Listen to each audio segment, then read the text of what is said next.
Good afternoon, morning, good evening, wherever you're checking in from. Welcome again to the Steve and Dan Show. And this episode is a bit of a milestone because we have now reached episode 10 of doing this. Very exciting. And we're joined by special guest kinesiologist Sarah, who is the other half to Sarah and Paul, or Paul and Sarah. Quick overview for anyone who's watching this for the first time. My name is Dan Holloway, come from a background in corporate software sales, was earning really good money, but reached a point in my career where I was feeling pretty unfulfilled, realized that money wasn't the key to happiness.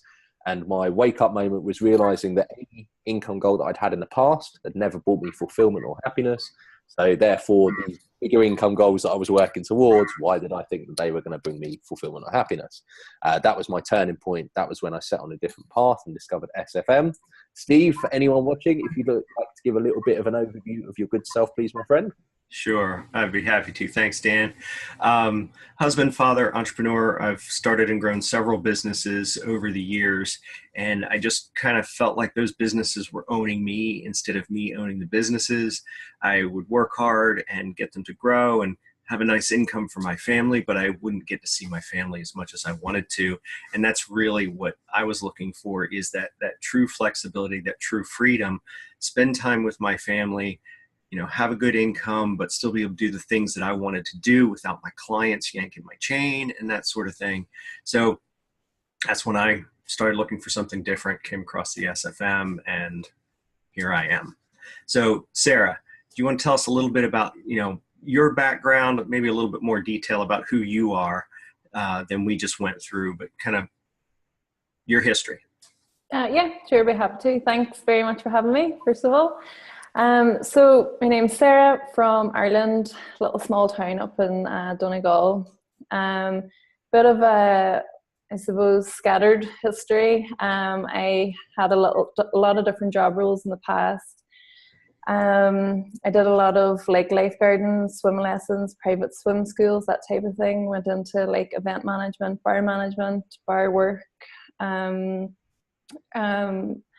suppose set up and did my own events as well at a time. Was always kind of knew that I wanted to do my own thing. So I tried something for a certain period of time and then would find wouldn't find that fulfillment that I was looking for. I went to university, got my business degree, and everyone else in my course, at the end of the course, we're applying for the 9-to-5 jobs, and it just didn't sit right with me at all. So for about the 10 years after that, went down so many different pathways, moved around a lot, lived in England for a while, moved to America, lived in New York for a while, moved to Australia, tried the corporate world for a little while. It wasn't for me. Did a little bit of modelling for a while, worked as a care worker actually for a while as well, and that was the first time that I found something that I really enjoyed, just being able to give back to people who really needed help. And that was the first time. I think I started that work when I was about 28 or 29. It was the first time I'd ever found something that gave me a really, good sense, a good feeling about it. So, but I knew that wasn't going to be me forever either, I just knew that was kind of, I suppose, a piece of the puzzle. Also, when I was about 29, I started studying kinesiology. So since just December last year, I've set up my own kinesiology business as well.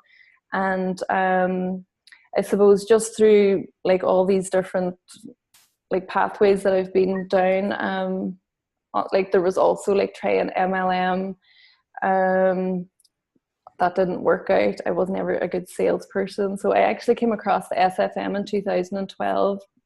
At the same time when I started studying my kinesiology, and the more I went into it, I kind of realized that I could actually do this on its own. It just wasn't the right time for me to start it. So 2015, before myself and Paul went to Australia, we sent in our application, and yeah, it's the first time that I've definitely felt at home with what I'm doing. I know this is it. I know this is a place for me, and it's it's just such a nice feeling knowing that I don't have to look anymore for what to do. So I'm happy. Awesome.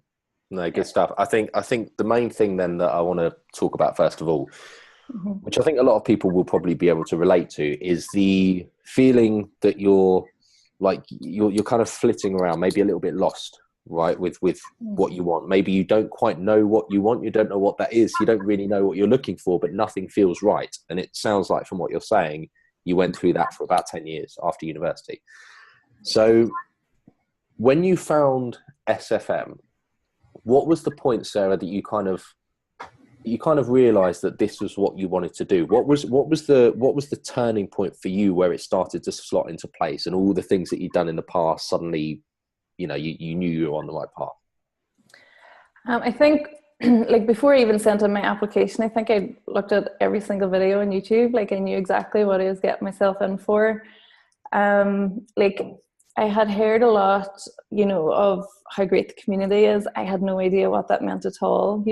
I don't think it's really something you can understand until you're in it. So that was a massive part for me as well, because I think when you're, when you want to build something, yourself, when you want to be like an entrepreneur, you want to work and do business for yourself, it can be a really, it can be quite isolating. So, like, for me, just, being plugged into the community every single day and being with people who are doing the same thing, and they're so encouraging, and so, people just want you to do well. And I think that was definitely a big thing for me. People, everyone has their heart in the right place. Just everyone's just so authentic, and the company is just built with such integrity, and I just love everything about it. So when did I get that feeling? It was probably, I think it was near enough the beginning, to be honest, because I had done so much research, and I think we were in it maybe like 2 months. We went to our first Momentum Day in Australia, and just all them good feelings come up, and felt right. So you mentioned Momentum Day, which is a live one-day event that the SFM puts on. And I think a lot of people having that physical connection makes a big difference. Do you think that was part of your turning point, or what did that Momentum Day mean to you? Yeah, I think, it's very easy to, watch these videos on YouTube and see everyone, you don't know if it's real or not, going to Momentum Day. Jay and Stuart and everybody was there, people that we had met only like a couple of months before and who we'd heard on webinars, and it just gives just makes it more real, kind of solidifies what you know already, but it's nice to be able to give people a hug. Yeah.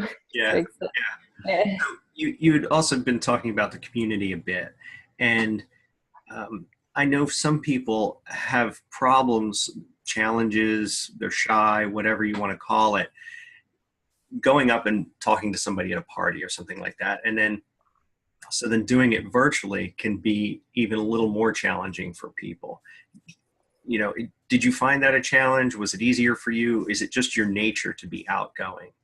And what things virtually, before you went to the Momentum Day, what things got you connected to the community?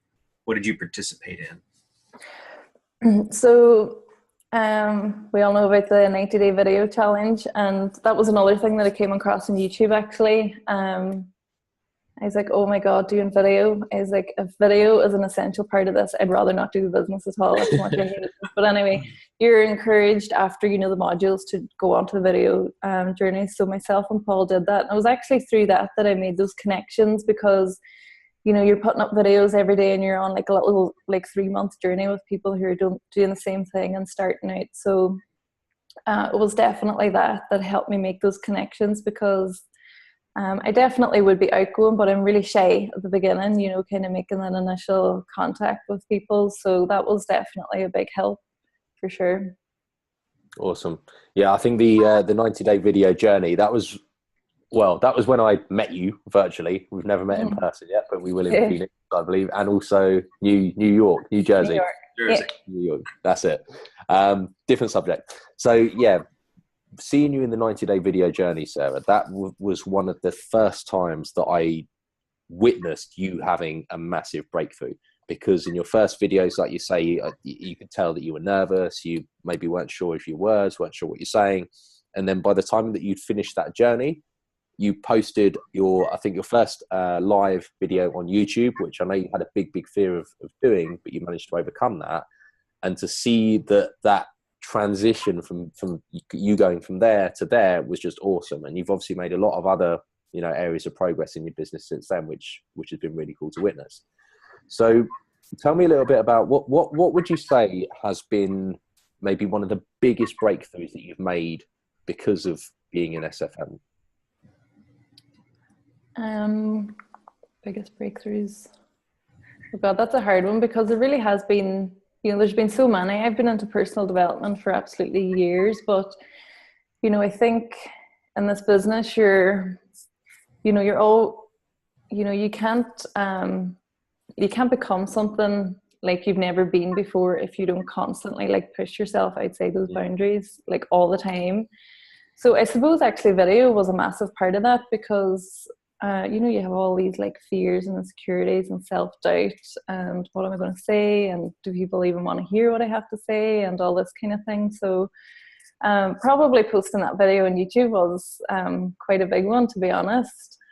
Even after the video journey, them fears still come up, before you actually, publish it. So that was definitely a big one for sure. And another one is just like, it hasn't been an overnight thing, but more kind of, since I've started, it's more been kind of a progression of, just like slowly building that belief in myself that, I can actually, achieve like what I want. That people have just been so encouraging and motivating, and that's something that I haven't had in my life in the past. So, I just feel like, I'm really now stepping up to that person that I want to be.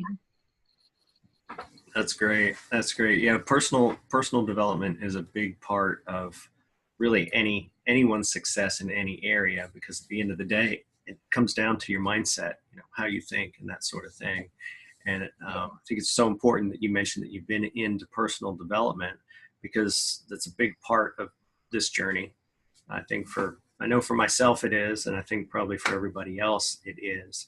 Is there, can you talk a little bit about perhaps your mindset prior to being involved in the SFM, and how you've seen that change?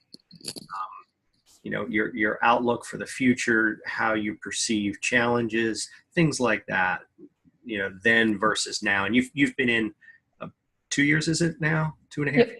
Almost 2 years. Yep. Okay. So in that 2 year time, how has your mindset changed?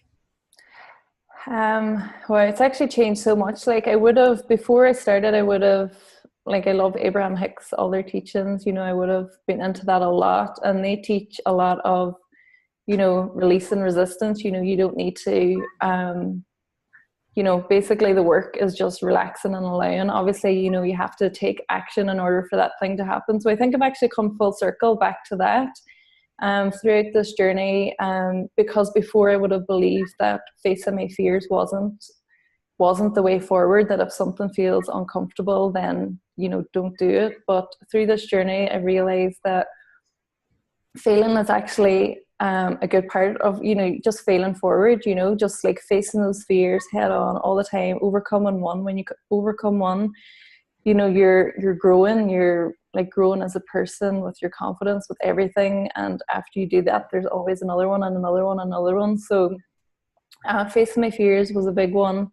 And now I've actually come back to the point where just learning to not be so pushy, with the results and how quick we want things to come, that it is a process. Everything's like unfolding just as it should be, and we're getting the results that we want. I think at the start there was a lot of we just wanted things to happen really quickly, whereas now it's just like constantly evolving. We're constantly growing, and we're just hitting our targets and our goals, both in business and personal as well. So awesome. I don't know if that answers your question, but yeah, no, that was great. Yeah, exactly. Thank you. That's good stuff. I suppose if you watch a lot of Abraham Hicks, I bet my video pops up all the time and it interrupts you, doesn't it? Yeah. Yeah, and yeah, quite a few others as well. But Yeah, it's one of my. So I do YouTube videos as well. So I do something called in-stream ads, which basically means if Sarah goes and watches Abraham Hicks videos, then my video is going to keep popping up and interrupting her. Sure, it's not too bad. So you mentioned there at the end that you so talking about your growth through SFM. So what about areas of growth outside of SFM? So things like, you know, relationship or health or whatever. Sort of how is the SFM and personal development extending into other areas of your life besides the business part? I think like everything, it really comes as a package. Like I suppose that's, you know, what you learn along this journey as well. You know, you can't just like build and grow yourself in a business without having to look at the other parts of your life as well. I would be really, you know, like big health enthusiast, and I don't think that you could have like that your health could suffer but yet you could grow a business. You know, I'm constantly working towards like optimizing every part of my life, and I suppose that comes with personal development as well. You know, it's not just one area of life. Even, you know, with myself and Paul, I would have been into personal development before and Paul wasn't, and now that he has, it's completely transformed our relationship, you know, or, you know, communication with each other, and, you know, just, yeah, it's probably saved our relationship in a way, to be honest. So that's just one part, but obviously that filters through to a lot of different parts as well, you know, even like relationship with family, you know, I don't know, just more awareness, more understanding. It's kind of just expanded every part of my life, I think. Yeah, that's great. I know for me, personal development has done that as well. So I get that. Tell us a little bit about kind of any technical challenges that you might have perceived versus what they really were.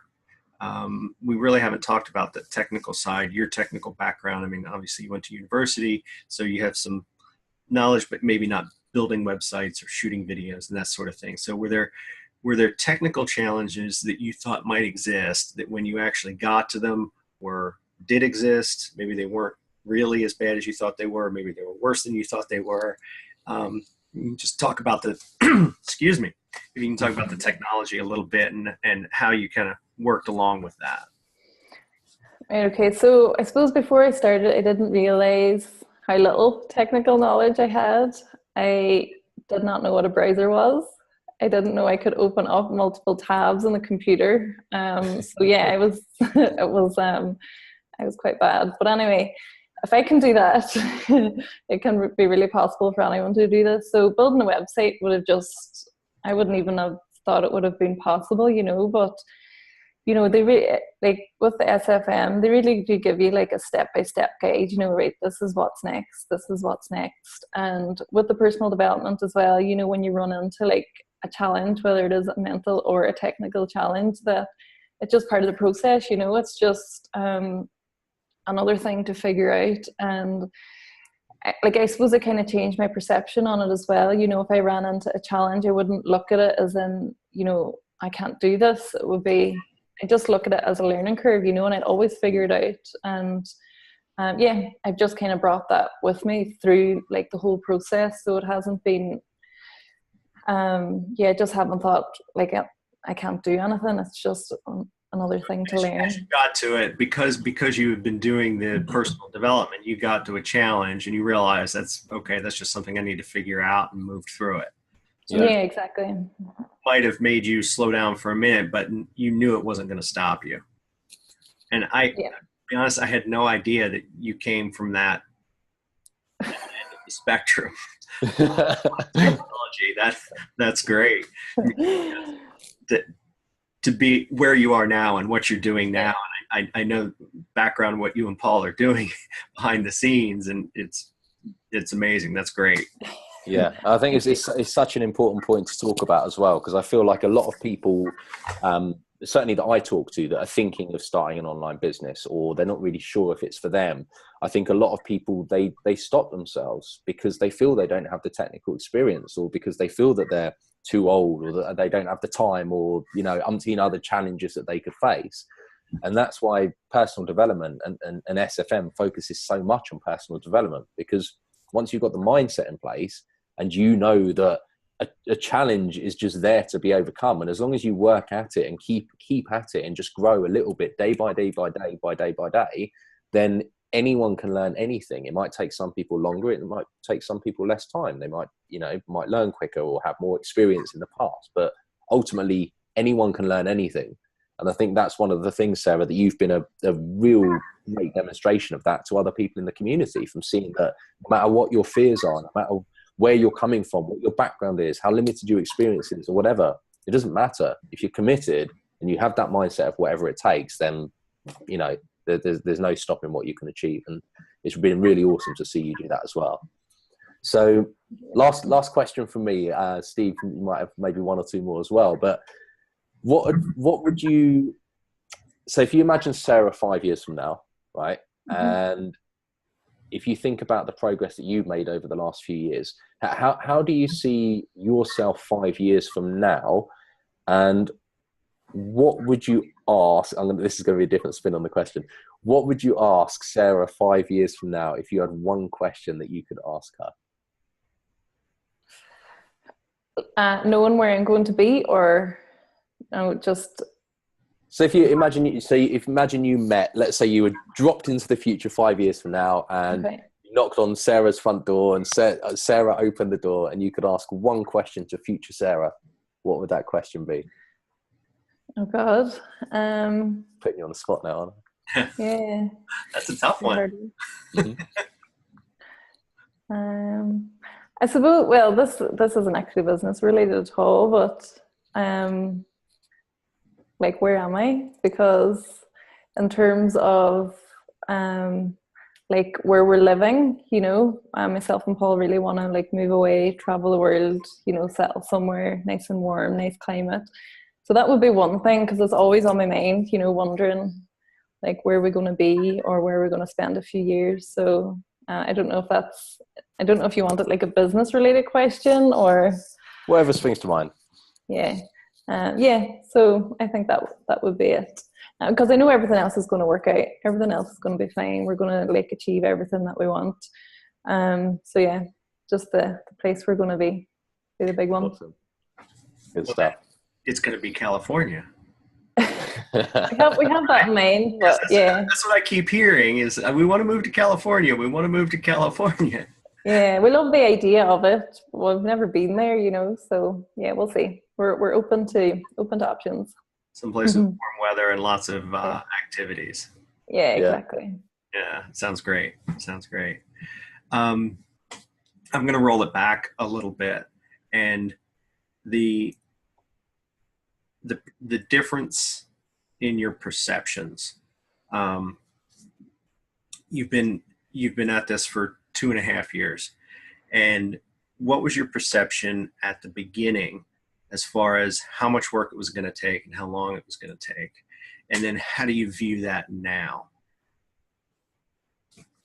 Right. Okay. So I think at the beginning, I thought that we would get like bigger results quick in a shorter space of time, because I was coming from the whole Abraham Hicks thing, thinking, you know, things were just going to flow to me. I thought that, you know, in a few months that we would have like hit our goals. But as time went on, you know, we are hitting our targets, but like I'm realizing that, you know, there is a lot of work involved, you know, which is normal. You know, you can't expect to like get to financial freedom without like putting in the hours, putting in the time, putting in the effort, like growing yourself beyond anything where you've ever been before. You know, overcoming all these fears doesn't happen overnight. So yeah, my perception has totally changed in that, you know, but it's great, you know. I'm like willing to put in like all the work that we've been putting in, just whatever it takes, basically. And I think we were like that from the beginning as well, you know. wasn't a matter of like, oh, I'm going to give it 6 months, and if we don't get where we want to be, then we'll just try something else. You know, we were very committed from like the very start. So yeah, that's why we're still here. That's great. Awesome. And Dan, if you don't mind, I've got one sort of follow-up question on that. You fire away, Steve. All yours. Thanks. You've mentioned something a few times, fear. Is there one fear that you overcame in your journey so far that was a significant one, or maybe just personally it was important? Maybe it didn't make a huge difference to your business, or maybe it did, but was important to you that you got through? Fear. Or maybe I have you're this. afraid of anything. Oh, I have loads of fears. I have this fear of like judgment, basically, and that's where the whole video thing came in. You know, I didn't want to, you know, put myself out there or like share my story because I was afraid of what people were thinking. And to be honest, that is still like an ongoing process, but you would never have found me doing this 2 years ago, you know? So like, I think it's like, it speaks for itself really, but I do feel that I have a lot of work to do in it, but definitely have come a long way since I've started. So For sure. I mean, like you said, the fact that you're doing this now, you're doing this interview on the Steve and Dan show, which is obviously a massively famous and well-known show that's seen by millions worldwide. Tens of viewers. tens and tens of viewers. I could be famous. Exactly. No, the fact, like you say, the fact that you can do this, and you're like the way that you're coming across now. Again, if I compare that to when you started your video journey, you're a different person. Like your transformation has been incredible. So, yeah, just wanted to say that it's been really, really inspiring to watch your journey. Thank you. Steve, unless you've got any final points, I think this is a really good place to wrap things up. Anything you want to add, bud? No, I appreciate everybody coming and watching the Steve and Dan show. And thank you very much, Sarah, for being here. We appreciate it. Great interview. I loved your insights. And we'll see you guys next week. Thanks, guys. See you soon. Thanks for having me. Bye.